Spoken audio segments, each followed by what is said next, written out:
네, 반갑습니다.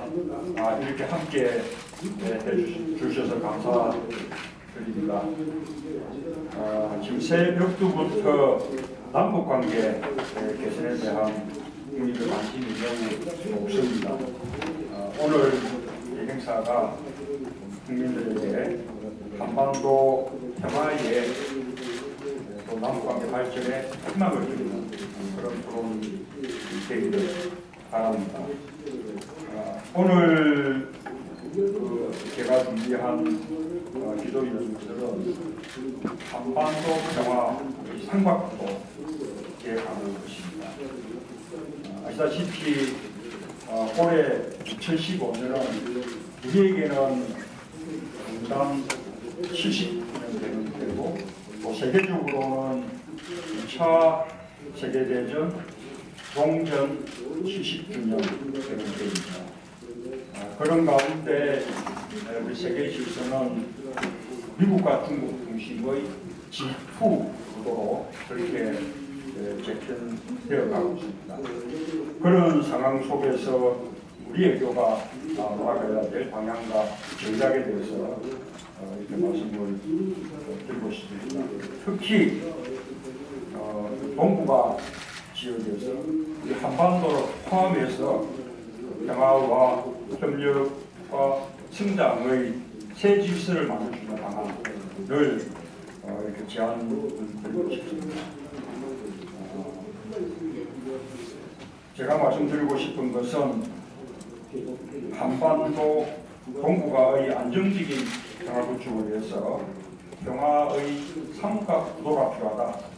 그것은 첫째는 지속 가능한 동북아 지역 안보 체제를 확립하는 것이고, 또 남북 관계의 개선과 공동 발전을 이루는 것이고, 또 한편으로는 우리나라가 이제는 우리나라의 어떤 위상에 걸맞게 국제 평화와 번영을 위한 협력의 장에 적극적으로 나서야 한다는 것입니다.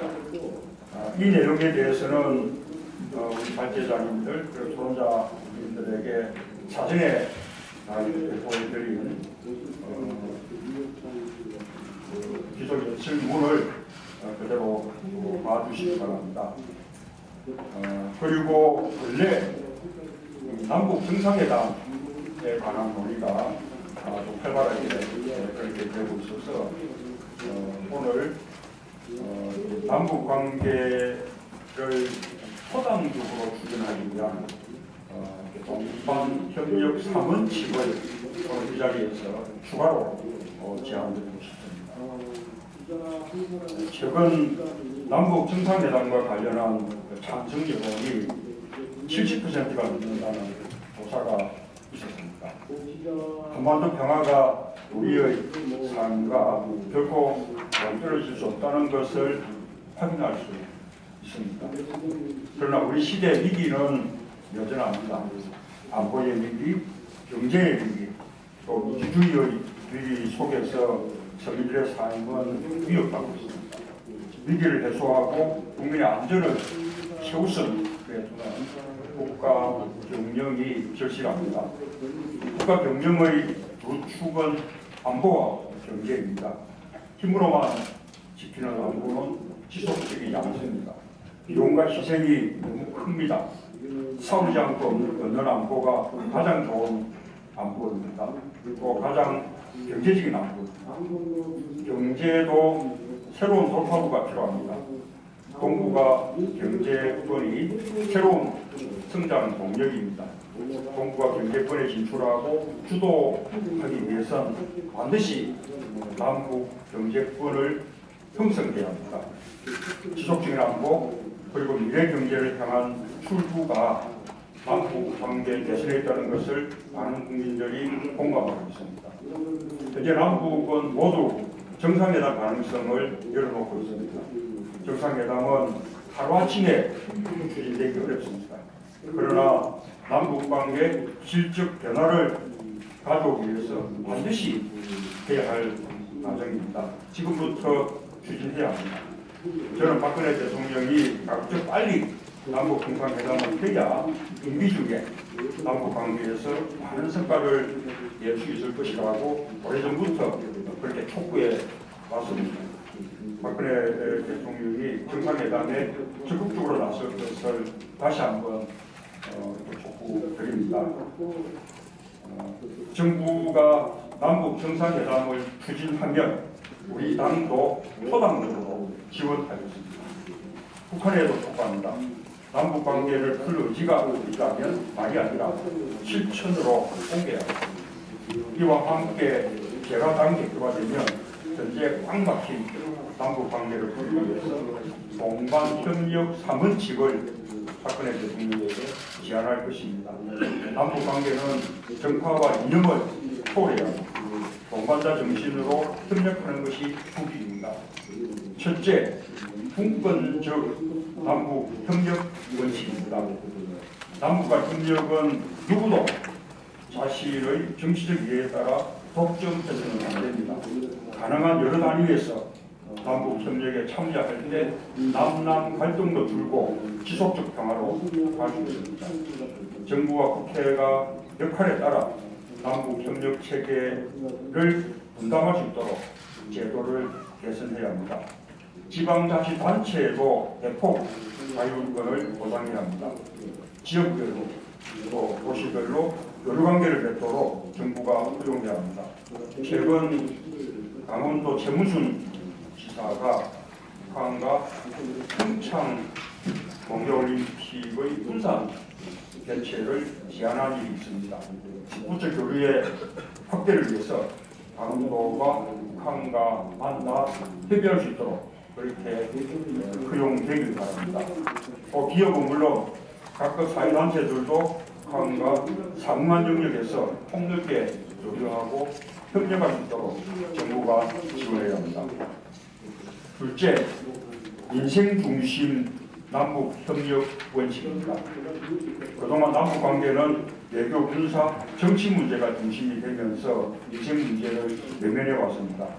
이산가족 상봉의 정례화도 정치 상황에 따라 부침을 겪어왔습니다. 중국 어선의 진출로 어부들의 생존이 위협받고 있으며 장마철 수자원 협력도 이루어지지 못하는 등 국민의 안전도 보장하지 못합니다. 남북한 활동으로 국민들이 피해를 보는 일부터 해결해야 합니다. 정부와 협력하고 또 북한에 제안하겠습니다. 남북 간 수자원, 관리자원, 해양자원의 공동이용에 대한 합의를 추구하겠습니다. 셋째, 동반적 남북협력 원칙입니다. 정상회담이 성사된다면 남북 모두의 좋은 계기가 될 것입니다. 그 성과를 소중하게 이어가야 합니다. 역대 정권에서 추진한 소중한 합의가 정권이 바뀔 때마다 단절된 나쁜 경험을 이제는 극복해야 합니다.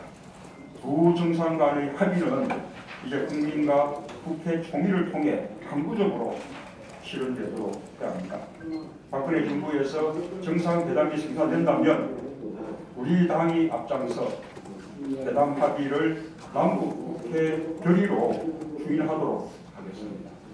또 남북 정상회담을 통해 합의안이 노출되면 북한의 남북 국회 대통합 연습회의를 제안하자는 것입니다. 대한민국 국회와 북한의 최고인민회의 전체가 모여서 합의안을 추인하여 조약과 같은 기속력을 부여하고 실행을 결의한다면 남북관계 발전의 영속성이 크게 높아질 것입니다. 여기서 지난 정권의 소중한 합의, 박정희 대통령의 7.4 공동성명, 김대중 대통령의 6.15 공동선언, 노무현 대통령의 14 정상선언의 그 합의의 실천 방안도 위해서 그 정신을 이어간다면 더욱 좋을 것입니다. 박 대통령에게도 힘이 되고 국민들의 뜻도 모아질 것이라고 생각합니다. 남북관계는 현재뿐 아니라 매 세대의 운명까지 좌우할 민족적 역사적 문제입니다. 그러나 한반도를 둘러싼 국제 환경은 결코 우리에게 유리하지 않습니다. 우리는 그 어느 때보다 안보를 지키고 외교를 통해 평화 협력을 이끌어내기 위해 노력해야 합니다.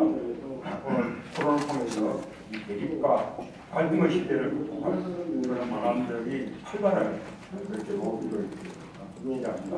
감사합니다.